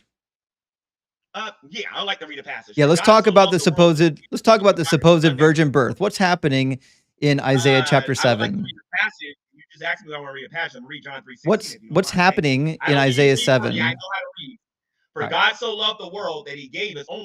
G-Man, I don't know why your brain isn't capable of staying on topic. I don't know what's happening over there. I don't know if you're on edibles or what, but if you're going to participate in this conversation, I need you to pay attention to what's happening in the conversation. You think you're capable of doing that? Do you think you're capable of not grandstanding? I'm not grandstanding. I'm asking you, do you want to read the prophecy that you brought up? Do you believe that you're capable of not committing G-Man, arguments from science? do you want to read the prophecy you mentioned? Anyway, you asked me that I want to read a Bible verse. I started quoting a verse. You didn't let me do it. No, you brought up the virgin birth, and I asked you if you would like to read Isaiah 7 with me concerning the virgin birth, because what we're talking about. Won't let nobody speak in here. G-Man, the reason why you get muted everywhere you go is because you don't let anyone speak. If you've actually paid attention to my conversations, I don't have to mute people when they behave appropriately, but I do have to mute cowards like you that won't let me speak, and you want to continuously jump ship to new topics. Now, you brought up the virgin birth in Isaiah 7. All I'm asking is, would you like to read? Would you like to read? Would you like to read? Would you like to read the virgin birth? Remember, we're still talking. We're still talking about the prophecies that Jesus fulfilled. If you don't mind. We're still talking about the prophecies Jesus fulfilled. I'd like to talk about John 3:16. Well, you don't get to choose. We're talking about the prophecies right now. I don't get to choose. I know, because it's not your live stream, G-Man. You're on my live stream. We're talking about a specific topic. You're being cooked and you're being done over easy, my G-Man, you're embarrassing yourself and your entire lineage right now. I hope your mother doesn't watch this. She's going to be embarrassed for you. My mother will be just fine because my mother's not here. She's with Jesus. I dare you to make a disrespectful statement, though. Why would I make a disrespectful statement about your mother? Because you have a habit of doing that, sir. When have I ever I've literally never disrespected a person's mother. Oh my God, you've been disrespecting people since you started. I will disrespect you because you're disrespectful. I'll disrespect you all day. I would never say anything about your mother. Now, I'm a very passionate Christian. You call it passionate. So the question that at hand right now, G-Man, is still, would you like to read the prophecy about Jesus that you brought up? I'm not gonna let me talk. But don't worry, we're going to debate. James gonna hear this. Okay. I heard a no. The answer is no. You don't want to read the passage? Okay. I told you the reason why G-Man doesn't come on people's streams because he doesn't know how to have a conversation. So, oh well, come back when you grow up, G-Man, okay? All right, let's grab another couple super chats. We'll get our next guest in here. W3 says, if Jesus was killed because people didn't like what he was saying, could you call him the first celebrity victim of cancel culture? I don't know if I would. I wouldn't call him canceled. I think he probably said a lot of shit that was against the law, got himself killed. You can't break the law like that. And Stephen says, Jesus was crucified during Easter holidays. Who crucifies anyone during Easter holidays? Disgraceful. No wonder he was so hung up. That's good. But got to remember, there was no Easter yet. Easter didn't happen yet. Although, don't consult the King James Bible. If you read Acts in the King James Bible, it says that Easter is there. I think that's something like chapter 4:12 maybe? Acts 4:12. Did I remember that correctly? Someone check me on that. I'll check it. Acts 4:12. Nope, not 4:12. Is it 12:4? No. 12:4, not 4:12. I was close, friends. My brain doesn't always grab it just right. Sometimes it do, sometimes it don't. How do I get rid of this super chat? Hold on. There we go. So there's a really fun thing in the King James Bible for those who don't know. If you go to Acts, where it says intending to bring him out to the people after the Passover, where it says Passover in like 99% of all the Bibles. In King James, it says Easter. But the word Pascha in Greek does not mean Easter. They had to do some work on that one. All right, let's get our next guest in here.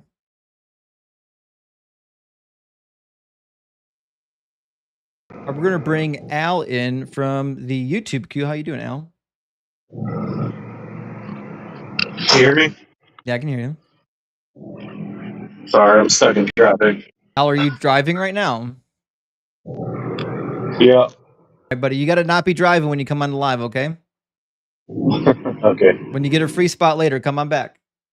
Sounds good. I don't know why they do that. You guys don't drive in live.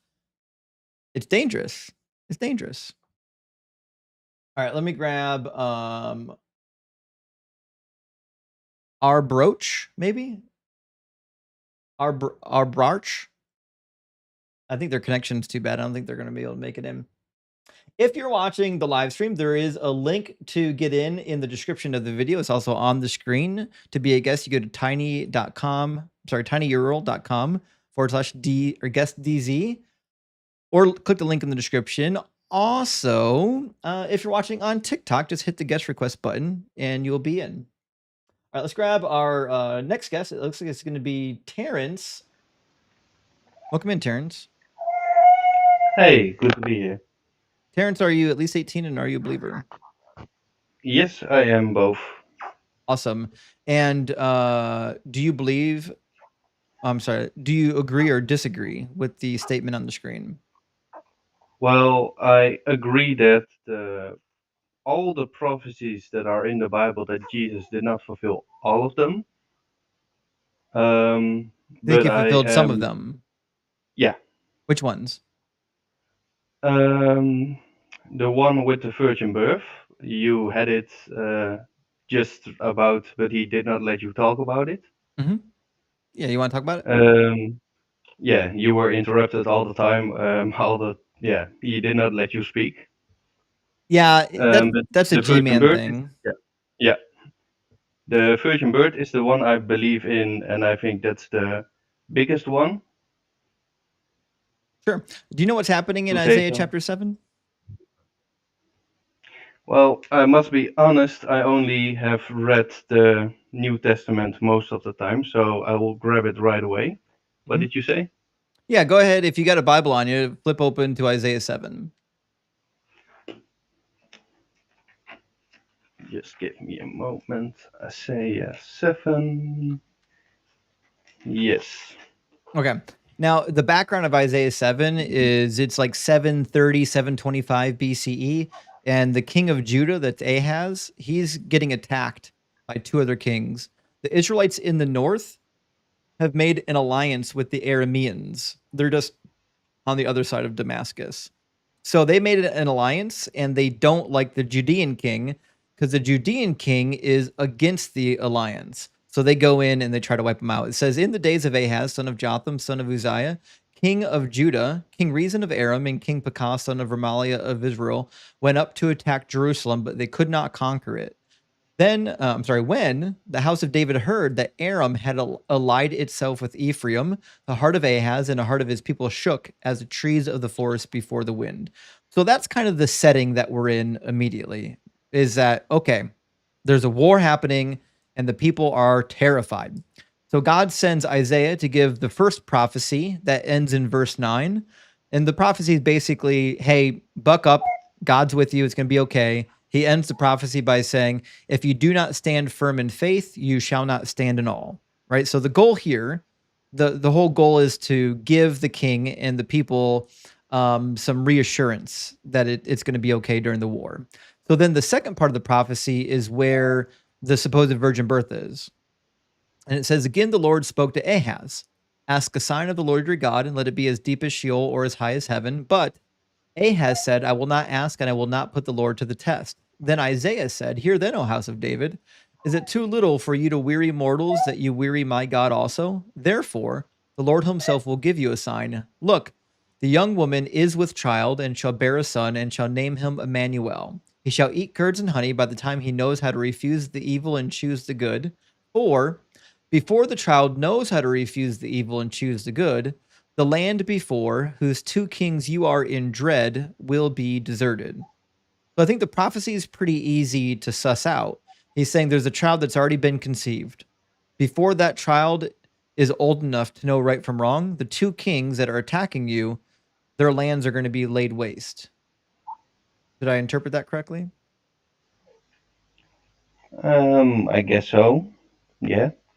Right. So I don't see anything in this about a virgin birth. I don't see anything about a Messiah. I don't see anything of that sort in here.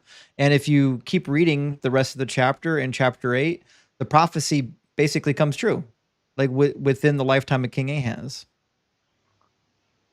So you also claim, because in the New Testament it will say Mary will bear a son and you will name him Emmanuel. Mhm. So that part that's right here in verse 14, It's you say supposedly it's not compatible.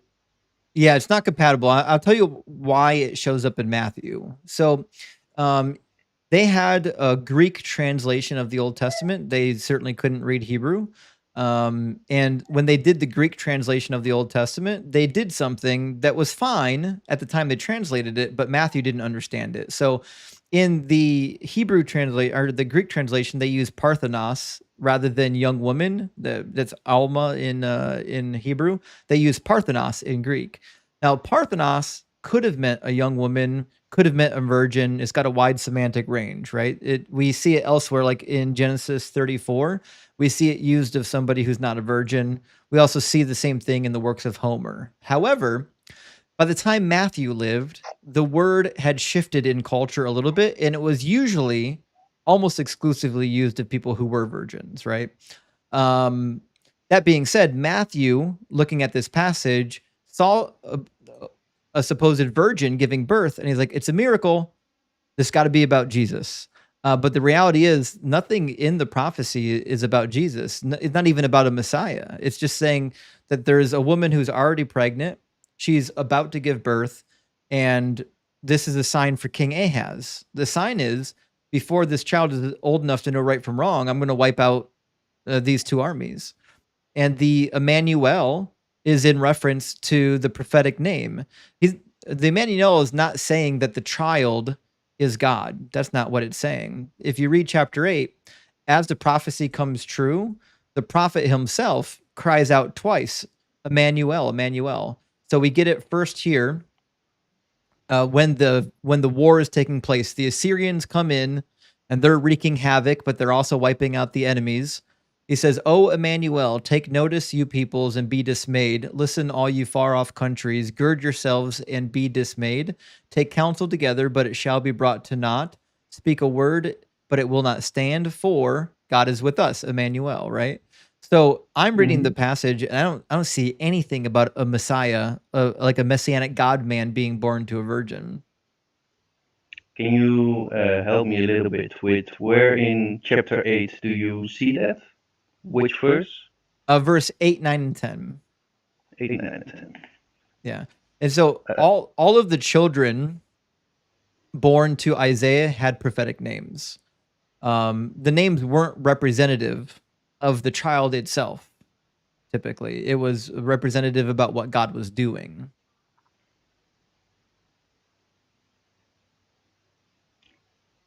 Do you have a little moment? My wife is calling. Yeah, that's fine.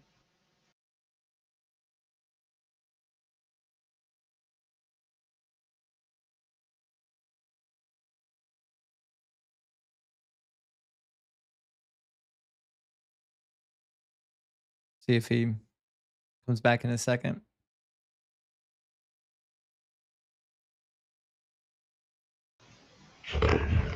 Sorry about that. Welcome back. I'm also feeding my baby at the moment. I get it. You got to feed the baby. Yeah, it's important. So Where you did we left off? right. Yeah. So you probably see in the passage there's really not much to be had here about a virgin birth, right? No, that is true. Only the first in 7, you see a little bit. Behold, the virgin shall conceive and bear a son. That's the only part in the whole chapter. Well, yeah, and the problem is, in the original Hebrew, it doesn't say virgin, right? It just says, "Look, the young woman is with child," and surely, if you read it in the Hebrew text, that's exactly what it says. It says, "Ha alma hara," which means a pregnant young woman in Hebrew. Okay. Well, I do not know Hebrew, so I will for now take your word on it. It's okay. So I don't read this as being about Jesus, which means Matthew is obviously mistaken, right?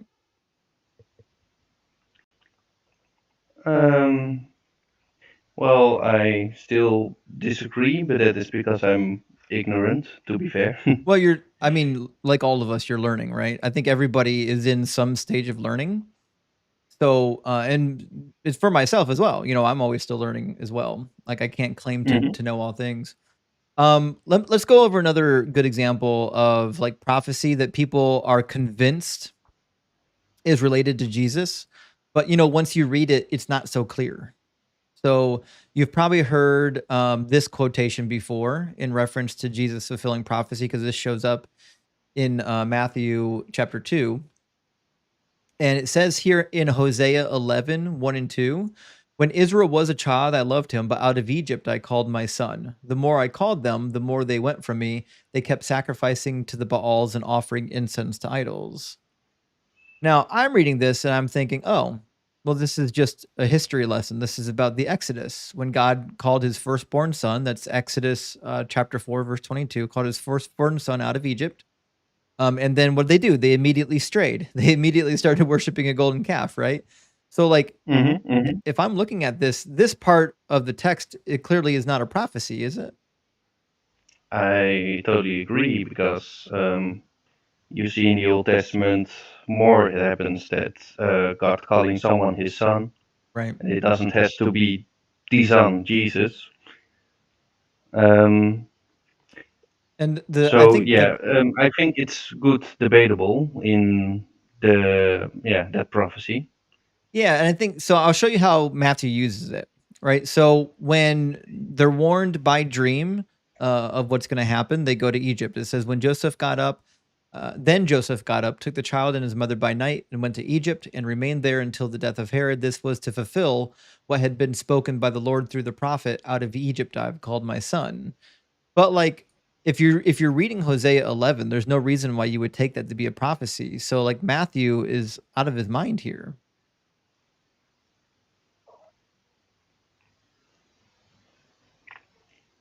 Well, it's an interesting statement, and clearly I haven't read the Bible fully.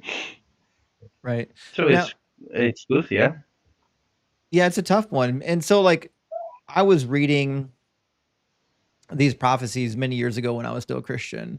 And I knew, like even before I started Bible college, I knew that some prophecies like Isaiah 7 and even Isaiah 53, I already knew that the only way to make those fit Jesus is if you give it like dual fulfillments, like you have an original fulfillment and then like a dual fulfillment. And I didn't like that, but I was willing to accept it for a while because I was like, well, surely he fulfilled some prophecies in the original context. But the problem is the same thing we're doing right now. We're going through each individual prophecy. We can go through each individual prophecy about Jesus and they all read the same. Not a single one of them Jesus actually fulfilled in the original context. You have to invent a new context to make it work.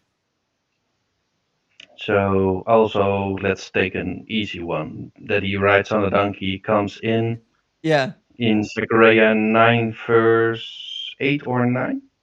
Yes, you got it. So this is fulfilled theoretically in Matthew 22. And, you know, when I first started streaming online, I used to joke and I would say Jesus only fulfilled one prophecy. And I would say that this is the only prophecy he fulfilled because he did in fact ride a donkey. And it's kind of tongue in cheek, but actually, if you read it, he didn't really fulfill the prophecy, and I'll show you how.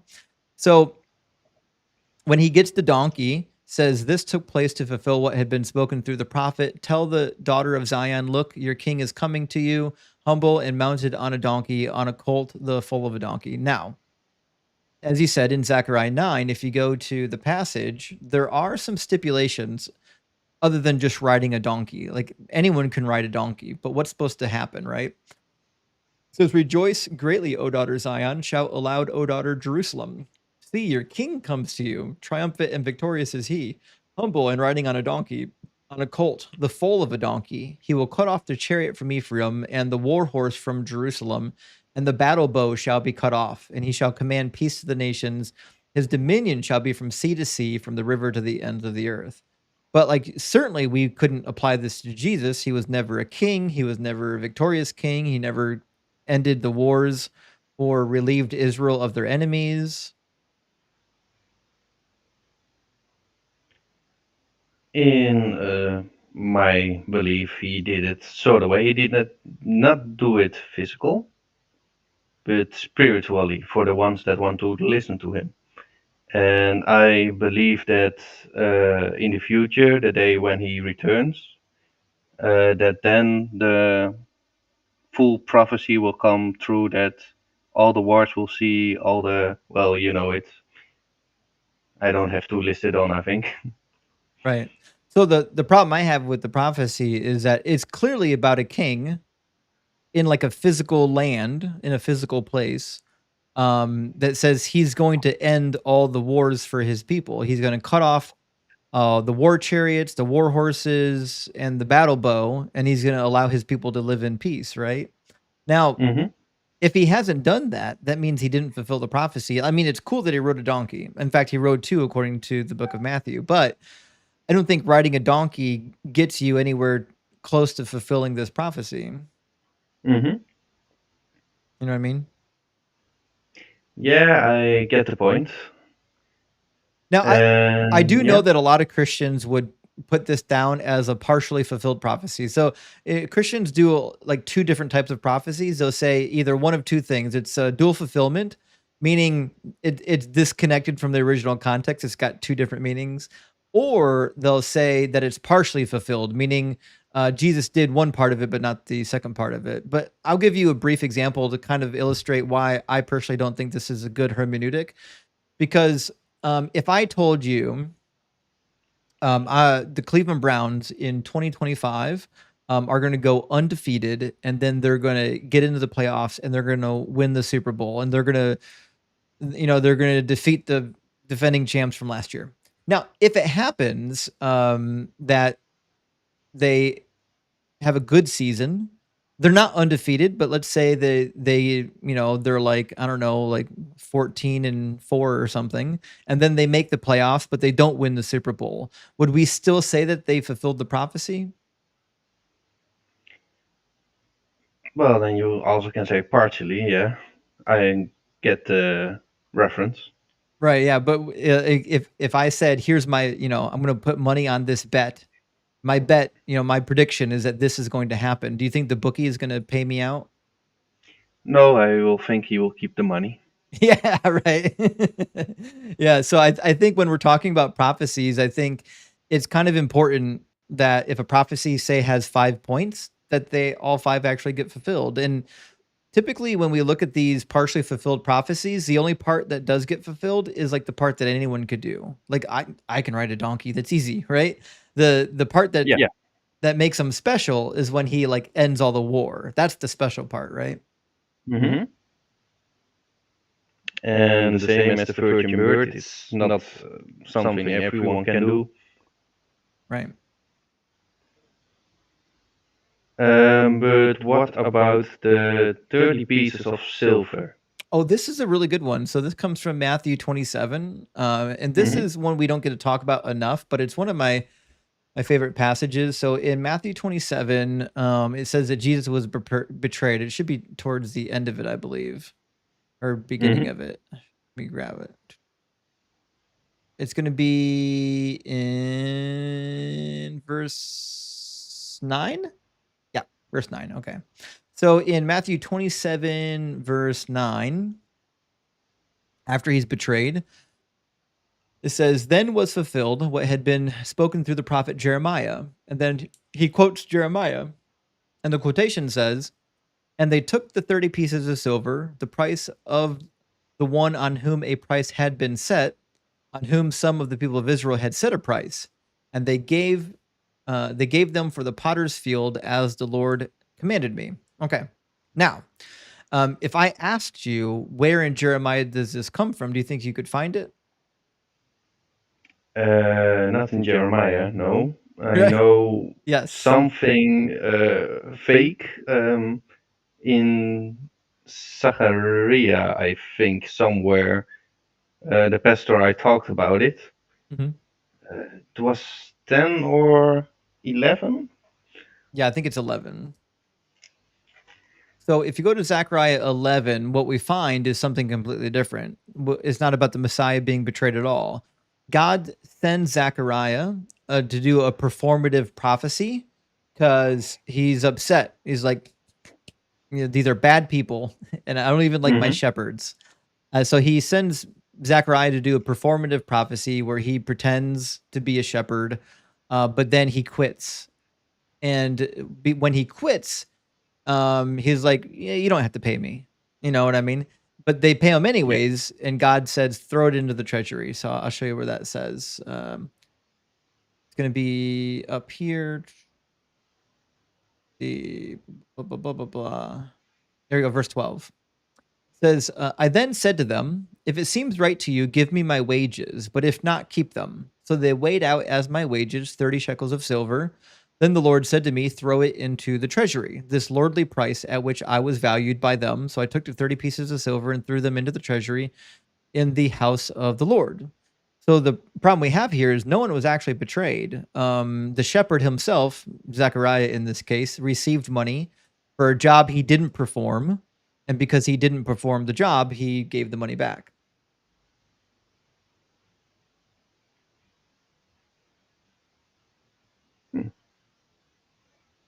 You leave my mouth wide open. It's a tough one, I know, right? Because you would It's think, very tough to defend, yeah. yeah, it's hard to defend. And now here's the thing: the New Testament authors, they weren't crazy. They were doing something, a form of midrash that some Jews were already doing. And so, for example, if you read the Dead Scrolls and like read the Habakkuk Pesher or some of the other Pesherim in the Dead Sea Scrolls, what they were doing with the prophecies, because the prophecies didn't really come true.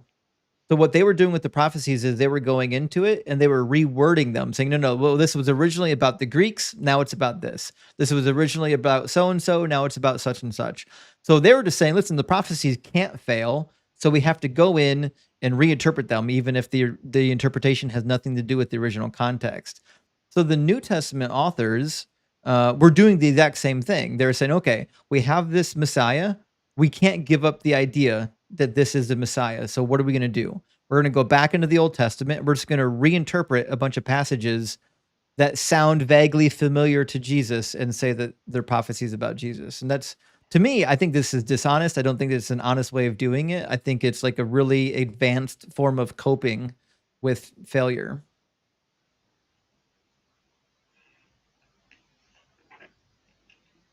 Yeah, well, the fun part is I start believing when I was 18 years old. Yeah. And I never read the scripture. I'm now trying to, how do you call it? Learn the book. Takes time. Because, yeah, it takes a lot of time. And I'll tell you what, so I was a Christian for a long time. And I deconverted because I did study the scriptures. And I didn't just study the parts that I liked, I studied all of it, right? And the more I read it, the more I found the plot holes, the more I found that Jesus didn't actually do what the Messiah was supposed to do. And in fact, the New Testament contradicts what the Old Testament says about the Messiah. If you look at clear passages about the Messianic age, it says in Deuteronomy 30 that the law is going to be followed. It says in Ezekiel 44 and beyond that in the new Jerusalem, the new heavens and new earth, they're going to continue to have offerings and sacrifices. It says in Isaiah 65 in the new heaven and new earth that people are still going to actually die. They're just going to live for a very, very long time, but they're still going to die eventually. And it says in Isaiah 66 in the new Jerusalem, new heaven, new earth, that there's still going to be offerings and sacrifices. So like the idea that Jesus is going to do away with all death and he's going to get rid of all the offerings and sacrifices, like this is not compatible with the Old Testament, Mm-hmm. you know? And can I ask a personal question? Sure. When did you start to believe, and was that through scripture or through faith? So I started to believe as a child. I grew up around other believing people, so I guess I just assumed it was true because everybody in my life kind of did too. But I didn't grow up in a religious family. Like they didn't drag us to church. They didn't make us go to church. It was like a personal decision within our family. My parents believed in teaching the kids to make their own decisions. I became an evangelical when I was about 15, turning 16. And that's if you asked me prior to that, if I believed it, I would have told you yes. Who doesn't? Everyone believes this, right? But that being said, that was like a turning point for me when it became real. When I sort of had like my religious awakening, when I was like, oh, well, if this thing's real, I have to dedicate my entire life to this. This isn't something to take lightly. And I, that some evangelical churches would say, well, that was like my born again experience, right? And I did. I took it very seriously. I got involved in ministry. I eventually went to Bible college and seminary. The problem is, the more I studied, the more it turned out that it just couldn't be true. And once you get to the point where like it just can't be true, then it's pretty easy to go back and reinterpret some of your past experiences where you thought you were experiencing God. It's pretty easy to reinterpret those and be like, oh, that was just my imagination doing what imaginations do. Okay, that's interesting. But I appreciate you come up and chatting with me, though. I had a good time, Terrence. As you study through the Bible and you read more stuff, come back and talk with me and let me know how you're doing, okay? Yeah, it's good. Thank you for having me. Cheers, buddy. Bye. W. Terrence, he took that like a champ. All right, so the TikTok stream is lagging because my vertical stream is lagging because the resolution's too high. So I think this is what I'm going to do. I'm going to read the super chats that have been sent on the vertical stream, and then I'm going to restart it with a lower resolution, and then it should automatically cause the TikTok stream to stop lagging. So I apologize for that. And then we'll get our next guest in here. Nightman says, just got off work and saw the cookout had started. Hell yeah. Well, hell yeah to you, Nightman. I appreciate coming by and watching. And our friend Small Johnson's with us. Says, sorry, Justin, now I feel like a POS. I thought you said you're all hanging out for his birthday. No, Small Johnson, it's okay. It's perfectly okay. No. Unfortunately, for the birthday weekend in the next couple of days, he's going to be with mom. But I'll go grab my son this coming week, and then we're actually going to be on vacation. Not this week, but in like 10 days from now, I think, or 7 days from now, we're going to take a week vacation. I won't be streaming at all. But Carlos, thank you for sending out 20 Deconstruction Zone memberships. I super appreciate that, buddy. That is huge. That's huge, Carlos. Also, on August the 6th, mark your calendars, August 6th, I'm going to be hosting an episode on the line with Matt Delahunty. So I'm going to be teaming up finally with the GOAT on the line. And Godwin says, are Elijah and Elisha the same? No, when Judah and Israel merged, they weren't the same. But I don't think so. But I can 1,000,000% see why you would come to that conclusion. And all I can tell you about that particular conclusion is I can't prove you wrong. I can only tell you that I don't think they intended them to be the same person. That being said, I could be persuaded on it. I literally could. I haven't heard a super great argument for it, but I am all ears for a good argument on Elijah and Elisha originally being the same person. St. Barnabas says, so many Christians don't read the Old Testament. That's like watching The Lord of the Rings and skipping the first half of the trilogy. Isn't it amazing? It's amazing they refuse to read this thing. And writing, Jake says, did the New Testament authors paint Jesus as the angel of the Lord from the Old Testament, since they said the angel of the Lord had God's face? So there's divided opinions on this, Jake. So some authors of the New Testament would have equated him to being the angel of the Lord. I don't think all would. It's clear that, like in the book of Hebrews, they think that he's a manifestation of Melchizedek. That's a whole nother thing. Go to the Dead Sea Scrolls and go to the book of Enoch and read about the lore of Melchizedek and compare it to what you find in the book of Hebrews. They clearly think that he's a manifestation of Melchizedek. And Victor says triangulation equals Trinity. I see what you did there. Someone finally gets me. Sometimes in the middle, as I'm saying these things, I wonder if anyone's going to catch them. And I'm so glad that you do. It says, I pray you encounter Jesus personally, so all your amazing Bible knowledge is used for God's glory. Well, sorry, Victor, I won't be, because I already know he's a liar and a fraud, but I appreciate you catching my Trinity pun. And Diabolo says, is it hypercritical that a vegetarian finds the smell of roasted Christians pleasing? It's not. It's not. Keep holding their feet to the fire, mate. Love from Australia. Well, thank you. I appreciate that, Avocado. And Luke says, are there any instances where Alma translates to virgin in the same way Nakam can be translated to change, mind, regret, or repent? Yes, we do have instances in the ancient world, in fact, where Alma could refer to a virgin. The problem with that is it's a generic word. It just means young woman, right? So certainly there are cases where you talk about a young woman over there and she's a virgin. It's easy, right? But virginity is not implied by the word Alma. And Bothell guy says, not about religion, found a place with diet pepper, strawberry, shortcake, and it changed my life. Thanks for the plug. There's a chance I don't get diabetes now. I love the Dr. Pepper Zero Strawberry. It's amazing. It might be my favorite. The problem is it's so expensive. I wait for it to go on sale and I buy a bunch of it and then I run out and then I have to wait for it to go on sale again. Forum says the apostles took his Last Supper commands literally and cannibalized his corpse. The empty tomb was a metaphor for their stomachs, and the resurrection was when bits of him passed through their stool. That's actually really good. I like the way you think about that. And you're right. The Catholic Church interpreted John chapter 6 and also what he says at the Last Supper as literal. He did not interpret that as being some sort of a metaphor. And Texas, my friend, thank you for the $10 super chat, says, look, I'm going to fulfill these prophecies eventually, but I'm very busy helping millionaires win their sports ball games. Give me a break. A day is like 1,000 years for me. I know.